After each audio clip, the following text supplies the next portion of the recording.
All righty then. Let's let the introductions begin. Now, it does not matter if you are in my ceramics class, right? Or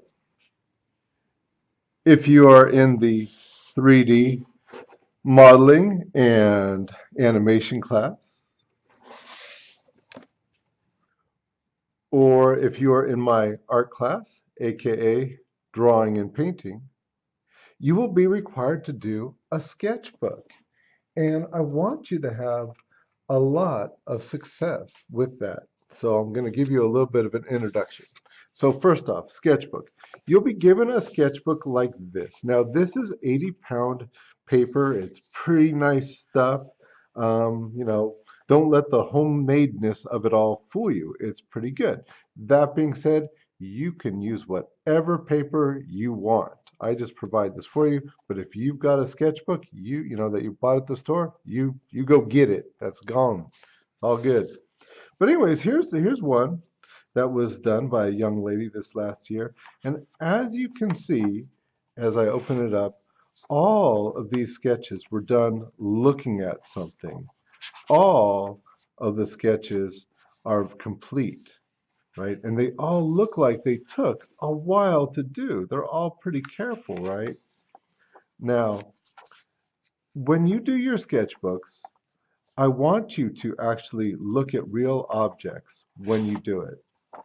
That being said, I think I will lighten up a little bit and allow you to copy from a picture. But if you copy from a picture, I want that picture, like, you know, a printout of it right there on it, right? So that I have the ability to compare and contrast. What's that going to do? That means you can't just look at it on your phone, let's say, and work from there. You're going to have to get a printout of some kind or another if you want to do a picture from a picture. Now, doing a picture from a picture is still observational, but I prefer that you do it from a real object because when you do it from a real object, it is truly an original work. When you do it from a picture, kind of like the one I did right here, well, I'm not really doing an original work. You know, I'm doing somebody else's work, and a lot of the major decisions were already made for me. In addition, when you do something from an actual object, then you have to translate it. You have to translate it from its three-dimensional reality, right, onto a two-dimensional surface. Okay. And it gives you a lot of opportunities and understanding.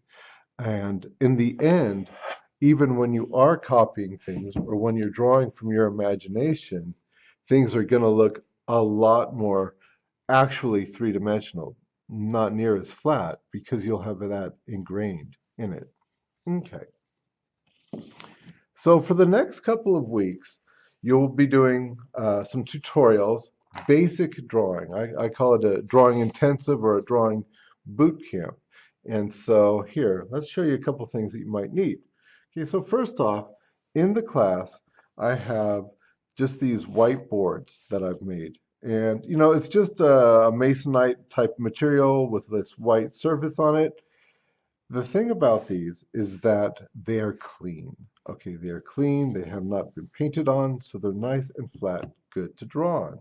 I do have clipboards as well, and the clipboards are fine too.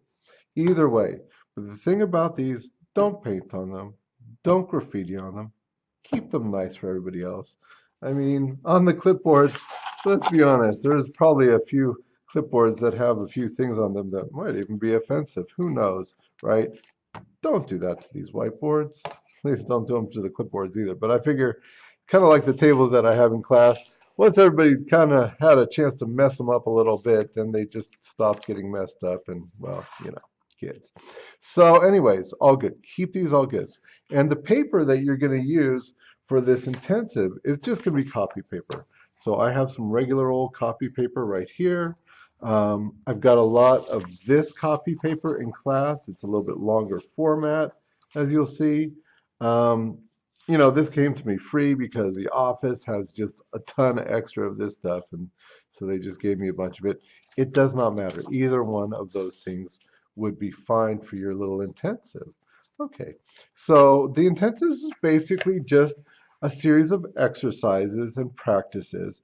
And in it, I'm going to run you through the elements of design. Now, you might have heard the elements and principles of design, and you want the principles of design, that's fine.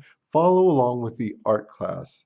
And then you'll get a more in-depth. This is just a really straight up nuts and bolts how you go about doing it, based mostly on the elements. And so what are the elements? Well, there are seven elements in all, and they're very, very simple. So basically you have, let's say, line, right? Okay, and so here's my little drawing of an apple here. Boop. There you go. Okay, so there's my little apple. And so line is separating one thing from another. And line oftentimes create shapes. So this is sort of an apple shape, right? Um, and so then line turns into shape, which becomes form. Okay, form. Now a form is created through the use of light and shadow. Let me make a little correction. That was kind of an ugly apple there, right? Light and shadow is what really defines form. And the light and shadow, we call that value. How dark something is, how light something is. Okay, that is value. And with that value, things become more three-dimensional. Okay, and so then we have form.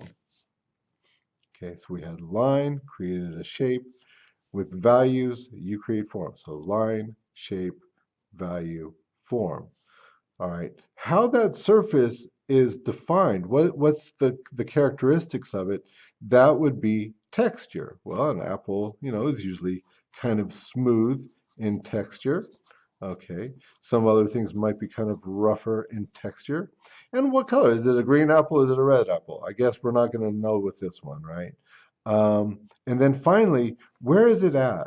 Where is your apple sitting? Okay. And exactly how big is it, right?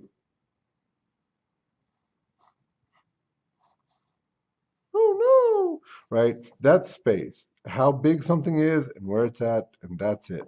That's space. So that was easy, right? So we had line which defines one thing from another. Shape, the lines create shapes. Form, which is the three-dimensional shape, right? That is defined by value. The surface is described by the texture, and what color it is color, right? And then where is it at and how big is it? That is your space. And that's it, right?